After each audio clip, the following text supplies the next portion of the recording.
Hello and welcome. Today I'm going to show you how I prune some of my hydrangeas. Now we have 4 different varieties here. These are the Hydrangea Annabelle. I also have some mophead hydrangeas and a hydrangea paniculata. We also have, being the 4th hydrangea, a climbing hydrangea, which we do not prune at this time of year. Climbing hydrangeas only need to be pruned, if at all, after they finish flowering in the summer. So first of all, I'm going to show you how I'm going to prune all of these beauties here. We planted these about 2 years ago and they're doing very, very well. I like to leave them as long as I can because I just love their structure. Just like this morning, for instance, how they looked and how they glistened in the morning sunshine was just beautiful. And I can't bear to see them go too soon.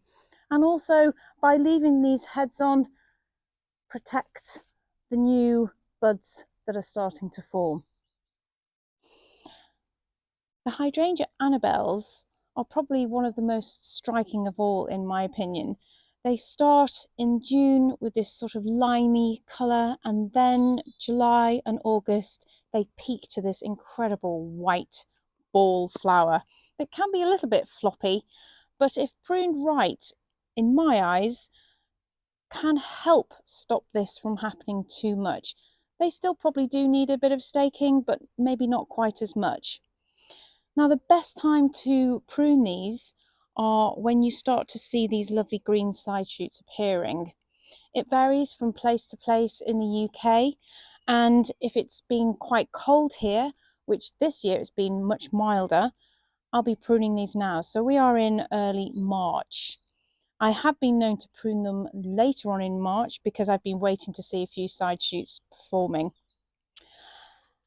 Now, these get cut back by at least a third, and I will remove any dead or diseased bits in here as well. These are all quite new, so I'm not terribly congested just now.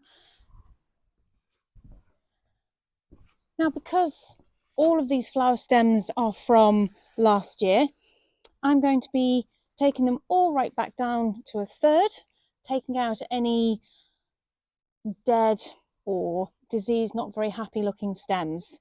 And then I'll be left with this lovely framework to step back, have a look at, and maybe take a few more stems even lower down.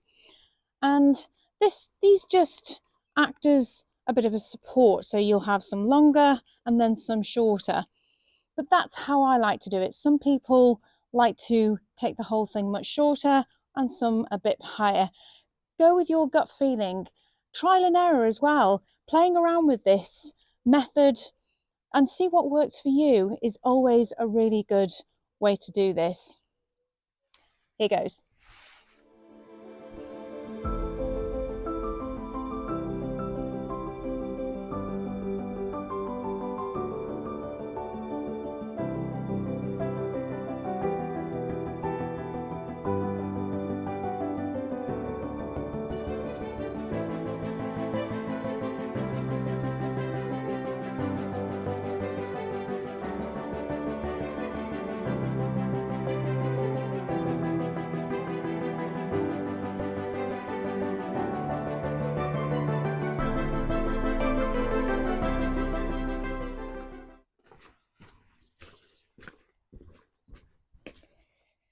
And here they are, looking so much tidier and ready for a fantastic display. You can see that they've all been taken right back. Some stems have been cut a bit shorter, some left a bit longer. So I've got those nice varying at different heights. Remember as well, you will get some shooting from the base as well. So that will add to an extra dimension. So just give it a go. Just by cutting these alone to this height or lower will stimulate new growth and bigger flowers. What I'm going to do next is scatter some fertilizer on the base. Really important to give them a bit of a slow release boost for the season ahead. And then we're going to just top this whole bed. Well, it's going to get a weed as well. And then we'll just top it up with some nice top dressing as well, sort of like a spring mix mulch as well, just to tuck them all in and lock in that moisture, because remember, hydrangeas do need a nice sort of wetter feet underground, so do remember that as well.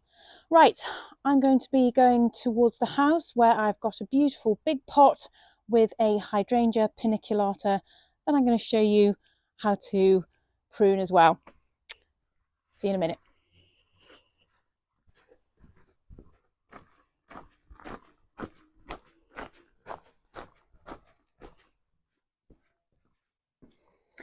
This is Hydrangea Paniculata Limelight. It's been in this pot for a number of years now, and it's quite mature and very, very happy. The same principle sort of applies as to the Annabel, only the stems on this one are much sturdier, and the flower heads, I don't know if you can see here, are very cone shaped.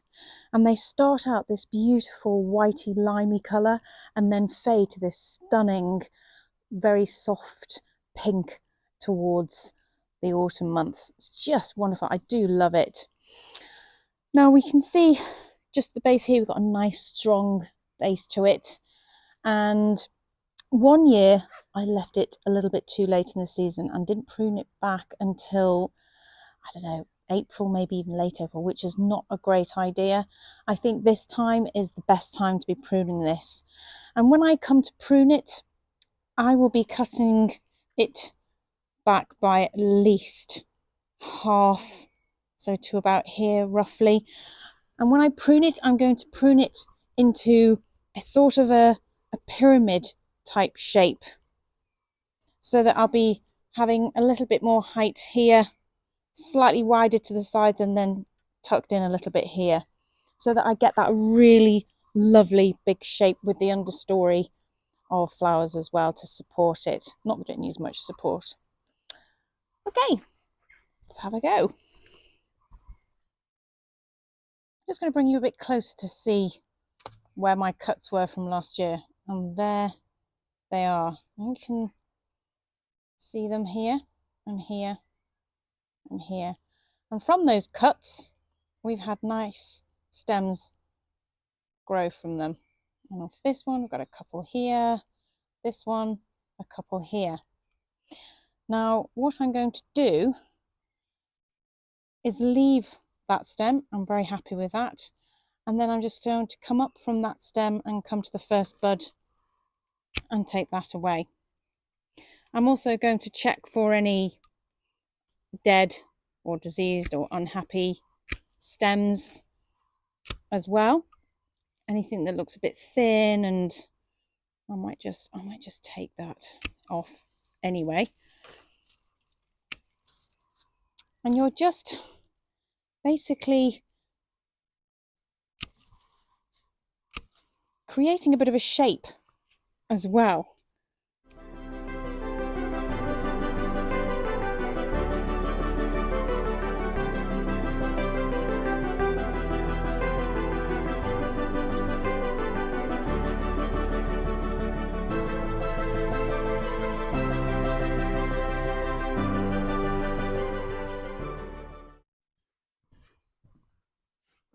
And here's my shape. I think much better. And as I look through the camera just now, I think I could probably go a little bit shorter with these stems here. I think that might be okay. So I've got nice buds forming on these, which looks great. Always keep stepping back and looking. What you're trying to do is, whatever your base shape is now that you've created, that will be your shape when it starts to grow out as well. It's a bit bare at the back, but that usually happens anyway because it gets more sunlight at the front. Now I've done this, I'm going to, what I tend to do every year is scrape a good few inches of the top layer of the soil out and then replace it with a nice layer of just some really good, maybe peat-free compost or something, just to give it a bit of a boost, and maybe a handful of bloodfish and bone or something just to give it a nice little feed as well, and it'll all just help towards its growth. See, I'm still tweaking it now. Any little dead bits as well, always keep an eye on little things like that. Anyway, hopefully that's helped you, give you an idea on giving a hydrangea paniculata a prune and a tidy, but I feel it's much nicer. I'm now going to take you into the walled garden as that sun's going down. Hopefully we'll have enough time to get that sorted, and I'm going to show you how I prune my mophead hydrangeas. See you in a sec.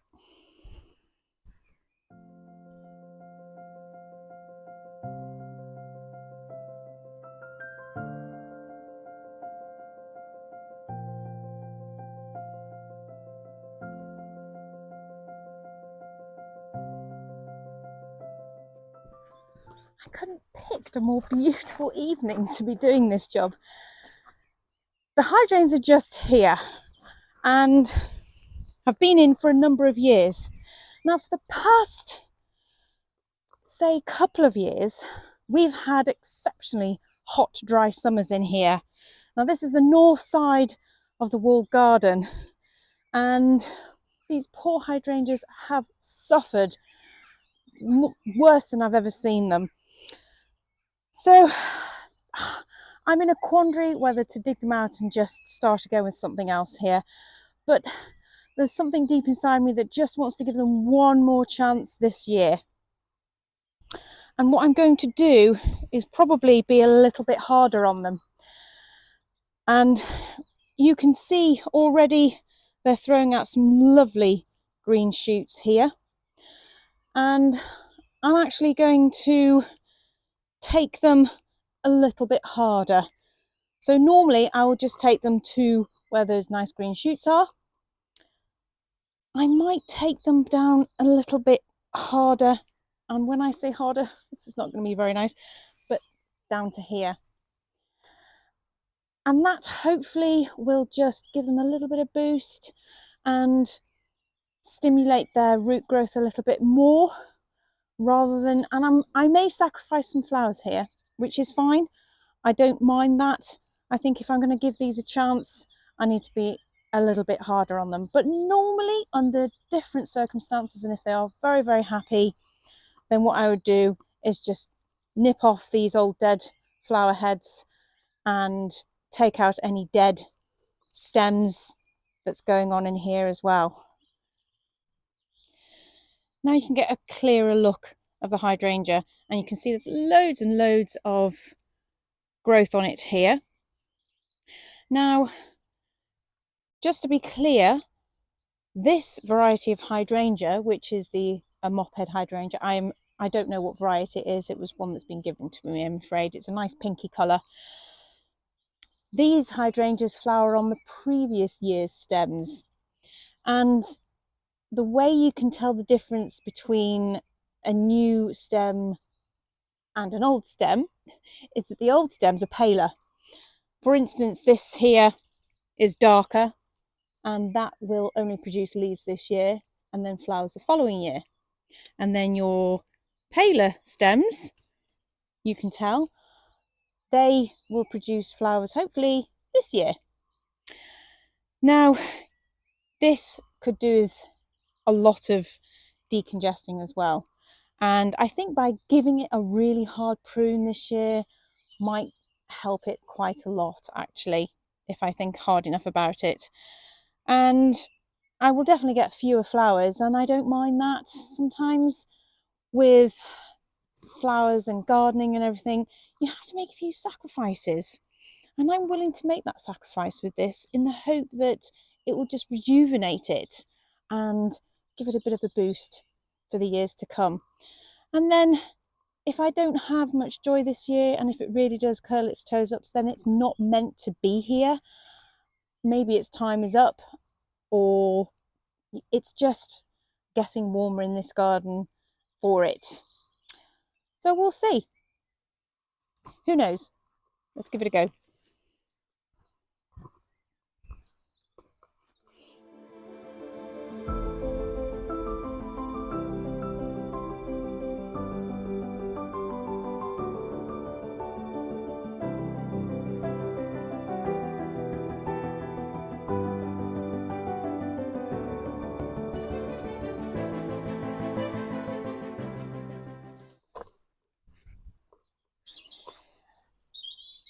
Well, that was quite brutal. Probably the most brutal I've ever been with this. And actually, I think it's going to do it the world of good. I've taken out a lot of dead wood and gone quite deep in. And you can see that the whole plant is now opened up. It feels much happier, less congested. So we look at this one next to it here, there's quite a big comparison. So actually, in the end, I think I've done more good than not. Typical, Tom's decided to do some leaf blowing whilst I'm doing this. Thanks. Go away. You're making a noise. Thank you. Oh dear. Where was I? Anyway.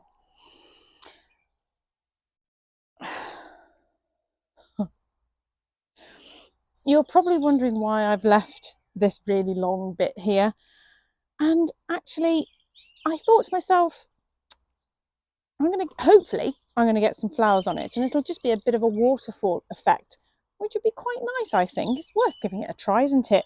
See how it looks. I've still got some bits coming up here and a few stems might come up, but I'm not sure if you can tell, but this, if we've got any nice new stems like this one here, I've left that alone completely, because ideally this will be potentially the following year's flowers, which is great. But sadly I don't seem to be seeing many brand new stems, but you never know, I might get some this year, which would be fantastic. Anyway, I'm going to keep my fingers crossed that this is going to do well. I'm also going to give it a slow release feed, and I didn't do that last year, and I wonder if that might help, so that should be interesting too. Right, well, I'm going to give this one the same treatment because this one suffered a little bit as well, and then we shall see. Oh, well, it's a beautiful evening in here. I think I might leave this till tomorrow and enjoy this. Anyway, thank you so much for watching, and I'll see you next time. Bye.